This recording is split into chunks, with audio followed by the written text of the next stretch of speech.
1950 as well, I should say, when you retired, you weren't thinking of the golden years. You weren't thinking of traveling the world maybe as much as people today, because you maybe only lived 10 more years before you passed away. Yeah, and a lot of the positions were laborer positions. So you labor for 40 years, your body is aching, and a lot of times retirement was forced just because they couldn't do that type of work before. Whereas now, people sit behind a desk, behind a computer screen, and you can continue to do that for a while. Many people can, if desired. But the retirement that people are looking at right now, number one, travel is a lot easier now, especially worldwide travel, than what it was in the 50s. And there's a lot of other activities that we can entertain ourselves with that we just didn't have in the 50s. So quality of life is much better.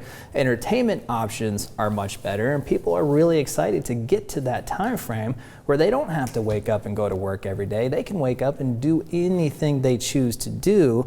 And now the challenge is how do you finance that, right? How do you finance your retirement vision with the life savings that you've saved, that you've created over the course of your working time frame, which is something in the 50s they didn't have to deal with because very little of their retirement was dependent upon savings. It was the pensions and Social Security, as we mentioned earlier. And isn't that the big question, really? How much am I going to spend in retirement? And I know I've heard you talk about it's not really a straight line. It's more maybe even a smiley face at the beginning. Maybe you're spending a lot, a little bit less, and then maybe a lot again. What accounts for that? Which is also a difference compared to 7 decades ago, because when you retire and your two sources of retirement income are from guaranteed sources that are defined. Your Social Security payment was defined, you knew exactly what that was. Your pension payment was defined, you knew that's exactly what that was. That's all you had to spend. Whereas today, you have maybe this bucket of investment savings, let's call it $500,000, then you have $1,500 a month coming from Social Security, and you need $5,000 a month to live on.